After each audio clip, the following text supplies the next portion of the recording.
बात करेंगे शहर से जुड़ी एक बड़ी खबर पर। यह खबर शहर के फतेह सागर में बेजान पड़े व्यवसाय में फिर से जान फूकेगा।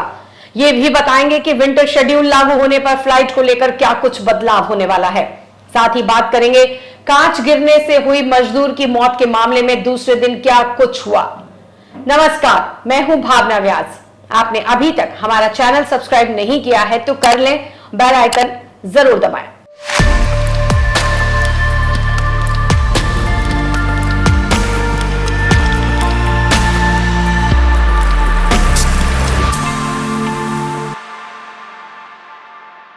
शहर में एक बार फिर फतेह सागर की रौनक लौट आई है। यहां पिछले 12 दिन से ठप पड़े व्यवसाय को संजीवनी मिली।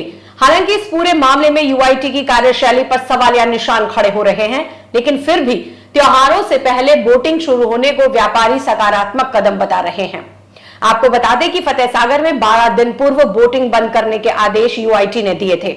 बुधवार सुबह 3 जेटियों में से एक जेटी पर बोटिंग शुरू हुई तो एकाएक शहरवासी समझ नहीं पाए। बाद में नेहरू गार्डन तक चलने वाली नाव के संचालक अशोक कुमार ने बताया कि हाईकोर्ट में हरी झंडी मिलने के बाद हमने नाव संचालन शुरू किया।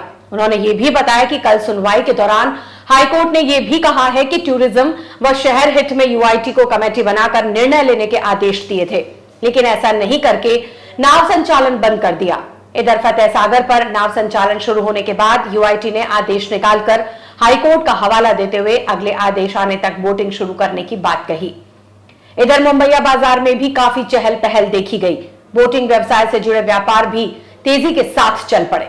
उदयपुर के महाराणा प्रताप एयरपोर्ट पर 31 अक्टूबर से लागू होने जा रहे विंटर शेड्यूल में उदयपुर से 5 शहरों के लिए 16 फ्लाइटें संचालित होंगी। इसमें दिल्ली के लिए सर्वाधिक 8 फ्लाइट, मुंबई के लिए 5, जयपुर, बेंगलुरु, हैदराबाद के लिए एक फ्लाइट संचालित होगी। वर्तमान में उदयपुर से 5 शहरों के लिए 12 फ्लाइटें संचालित हो रही हैं, जिसमें दिल्ली के लिए 5, मुंबई के लिए 4, जयपुर, बेंगलुरु, हैदराबाद के लिए एक फ्लाइट शामिल है। वर्तमान में हैदराबाद के लिए सप्ताह में 4 दिन ही फ्लाइट संचालित हो रही थी। अब रोजाना फ्लाइट शुरू होने से पर्यटकों के साथ ही मेवाड़ के लोगों को भी लाभ मिलेगा। बता दें, हैदराबाद में मेवाड़ के कई युवा पढ़ाई और एमएनसी में नौकरी करते हैं। उदयपुर से हैदराबाद के लिए कोई सीधी ट्रेन नहीं है। ऐसे में घर आने के लिए फ्लाइट एक सीधा और सुगम साधन है। इस बार के विंटर शेड्यूल में पुणे के लिए कोई सीधी फ्लाइट नहीं है। उदयपुर वासी कई समय से पुणे के लिए सीधी फ्लाइट की मांग कर रहे थे। उदयपुर सहित पूरे मेवाड़ के हजारों लोग पुणे में पढ़ाई, नौकरी, उद्योग में हैं। ऐसे में उदयपुर के लिए कोई सीधी फ्लाइट नहीं होने से निराश हुए हैं। वहीं भोपाल और गोवा के लिए भी विंटर शेड्यूल में कोई फ्लाइट संचालित नहीं होगी। शहर के अंबामाता थाना क्षेत्र में कांच की थप्पी गिरने से हुई मजदूर की मौत के मामले में बुधवार को परिजनों ने मोर्चरी के बाहर प्रदर्शन किया। उचित मुआवजे की मांग को लेकर शव लेने से इनकार कर दिया। बाद में पुलिस के उच्च अधिकारियों की समझाइश पर परिजन व क्षेत्रवासी माने और शव का अंतिम संस्कार हुआ। जानकारी के अनुसार शहर के अंबामाता थाना क्षेत्र में कांच की गाड़ी खाली कर रहे मजदूर पर कांच की थप्पी गिरने से आवरी माता कच्ची बस्ती निवासी प्यारेलाल बावरी की मौत हो गई। प्यारेलाल की पत्नी ने बताया कि उनके पति उदयपुर ग्लास फर्म नाम की सेलिब्रेशन के पीछे स्थित दुकान में काम करते थे। मंगलवार को मिनी ट्रक में कांच भरकर गोदाम में खाली करवाने के लिए अन्य मजदूरों के साथ गए, जहां सुरक्षा के उचित इंतजामात नहीं होने से उसके पति पर कांच की थप्पी गिर गई। गर्दन कटने से उसकी मौत हो गई। परिजनों ने 50 से अधिक लोगों के साथ देर रात को कलेक्ट्रेट पर पहुंचकर उचित मुआवजे की मांग की। बात नहीं बनने पर सुबह परिजन और क्षेत्रवासी मोर्चरी पर पहुंच गए, जहां मुआवजे की मांग को लेकर प्रदर्शन करने लगे। सूचना पर एडिशनल एसपी चंद्रशील ठाकुर सहित उच्च अधिकारियों ने समझाइश कर मामला शांत करवाया। के पास एक ग्लास की दुकान है, जहां पर अनलोड कर रहे थे गाड़ी से ग्लासेस को। हेवी ग्लास होती है। अनलोड करते समय प्यारेलाल नाम के युवक की वहां डेथ हो गई। ग्लास के नीचे आ गया और उस चोट से उसकी डेथ हो गई। इस डेथ होने के बाद जिला प्रशासन ने उनको घोषणा की कि जो उनके चिरंजीवी के तहत जो पैसे मिलेंगे 5 लाख रुपए वो दिए जाएंगे सरकार की ओर से, और इसके अलावा भी सरकार की ओर से जो भी उनका वाजिब बनता है मुआवजा वो सरकार देगी। इसके अतिरिक्त इनके जो भी डिमांड्स हैं, जो डिमांड्स गैर वाजिब हैं, जो भी डिमांड्स, उसको लेकर हम कंसर्न नहीं है। हम इनकी समझाइश कर रहे हैं कि ये किसी प्रकार की ऐसी हरकत नहीं करें जिससे कानून व्यवस्था प्रभावित हो और हमें कोई सख्त निर्णय लेना पड़े। ये पोस्टमार्टम नहीं होने दे रहे अब तक, तो हम इनकी समझाइश कर रहे हैं कि ये पोस्टमार्टम करवा लें बॉडी का और इसका डिस्पोजल कराएं। इन लोगों में आपस में समाज के लोगों में वार्ता चल रही है और इसका शीघ्र निस्तारण हो जाने की संभावना है। उदयपुर की टीटी थाना पुलिस ने बड़ी कार्रवाई करते हुए 2 शातिर वाहन चोरों को गिरफ्तार किया है। पुलिस ने आरोपियों के कब्जे से चोरी की 7 मोटरसाइकिल भी बरामद की है। थानाधिकारी कमलेंद्र सिंह सोलंकी ने बताया कि एसपी के निर्देश पर वाहन चोरी की वारदातों को रोकने के लिए लगातार संदिग्धों से पूछताछ कर रही थी।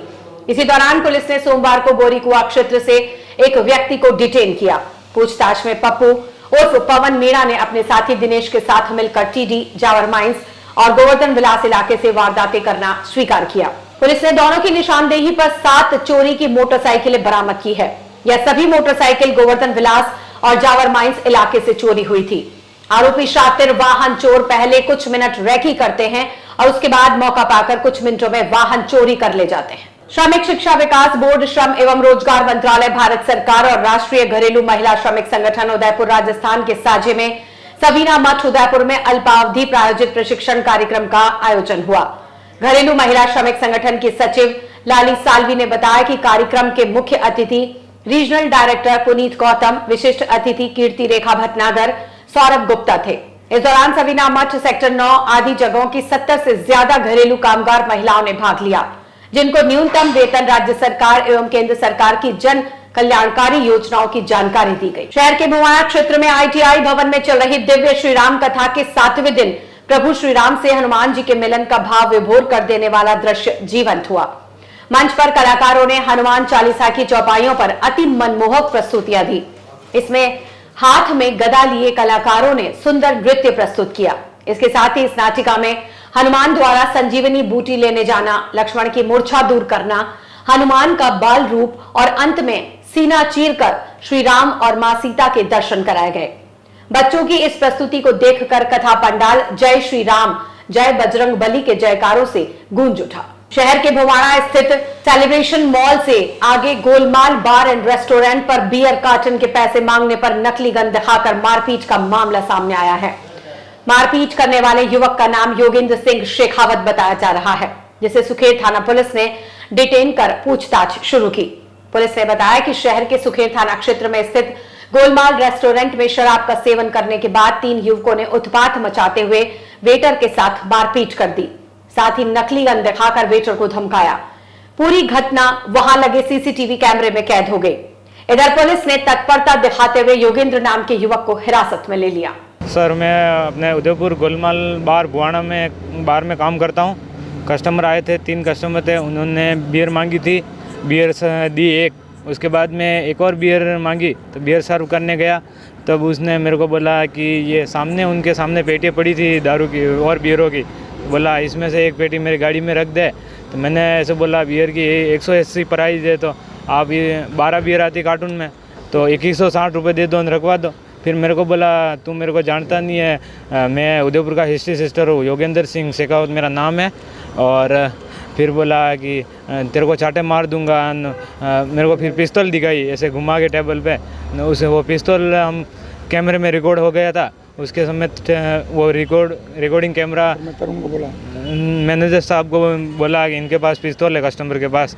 फिर आगे और उन्होंने बात बढ़ाई, फिर हाथापाई की और मेरे को मारा था। देखो भैया, बात ये है कि गोलमाल बार मेरा भुवाना में है, वहाँ पे लड़का जो अभी आपको बताया वो वहाँ पे कार्यरत है। उसको इन्होंने क्या मारपीट भी की, उसको रिवॉल्वर भी दिखाई। उसके बाद फिर हम लोगों को फ़ोन किया, हम लोग आए, आके थाने में रिपोर्ट भी लिखाई और उसको सुनने मारा कि गिरफ्तारी भी हो चुकी है।